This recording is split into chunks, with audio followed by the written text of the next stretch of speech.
के कोषाध्यक्ष और समिति के पूरी टीम को, मंच पर विराजमान यूनियन के सभी सम्मानित प्रतिनिधि को मैं अपनी ओर से इस कार्यक्रम को आयोजित करने के लिए धन्यवाद देता हूं। और मैं विशेष धन्यवाद देता हूं कि जिनके दम पर यह कोऑपरेटिव है, उन सदस्यों को जो यहां अपना बहुमूल्य समय निकालकर इस आम सभा को सफल कर रहे हैं।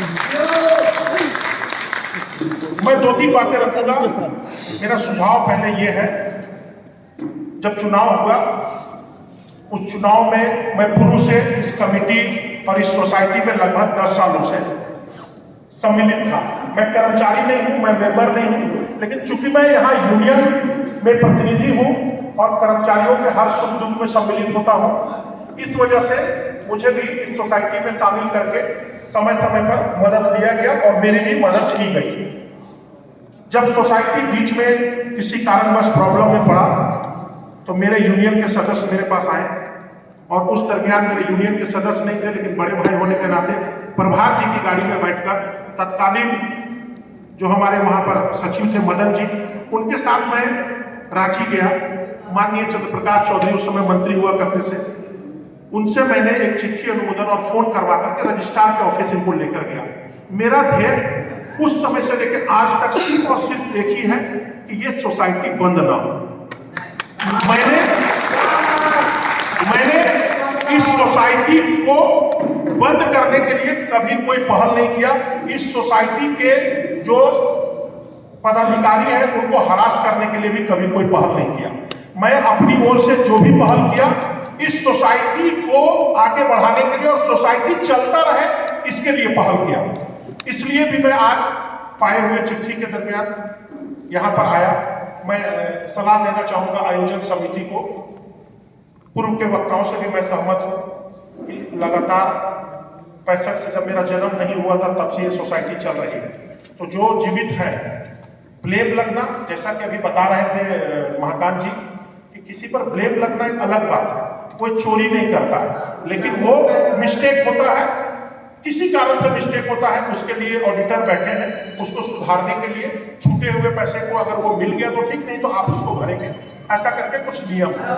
तो मैं आयोजन समिति को ये सलाह देना चाहता हूं कि जो भी पूर्व के पदाधिकारीगण इस कॉलोनी में या उस सोसाइटी में मेंबर मौजूद हैं, उनका भी समय समय पर सलाह लिया जाए। एक कमेटी बने, उस कमेटी के साथ आप 1-2-3 महीने में एक बैठक अवश्य करें, जिससे कि वो कमेटी के पूर्व के लोग, बहुत बढ़िया, उम्र में कौन बड़े हैं कौन छोटे हैं मैं ये नहीं जानता हूँ, लेकिन अगर वो आपके कार्यकाल से ऊपर के कार्यकाल में रहे हैं, इसका मतलब उनको भी जानकारी है और वो सीनियर है। मदन जी ऊपर के कार्यकाल में रहे हैं, कार्यकाल चलाए हैं। अगर कार्यकाल नहीं चलाए रहते तो ये सोसाइटी अभी बंद हो गई रहती। कुछ ना कुछ कारण रहा तो सोसाइटी में प्रॉब्लम रहा।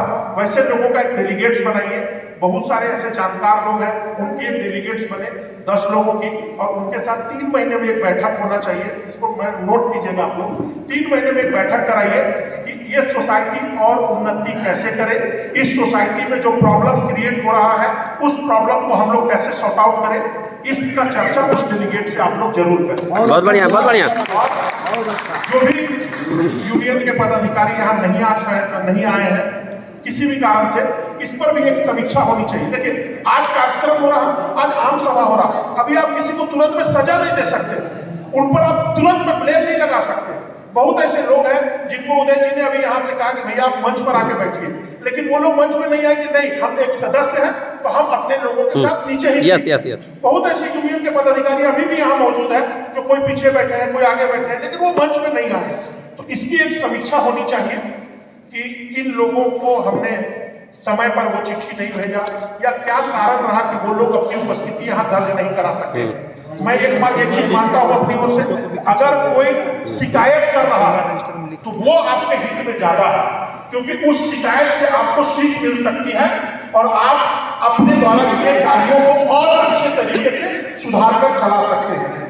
और मैं धन्यवाद देना चाहूंगा पुनः एक बार प्रशासनिक अधिकारियों को, यहाँ के सुरक्षा विभाग को कि आपके कौशल बोलने दीजिए अभी।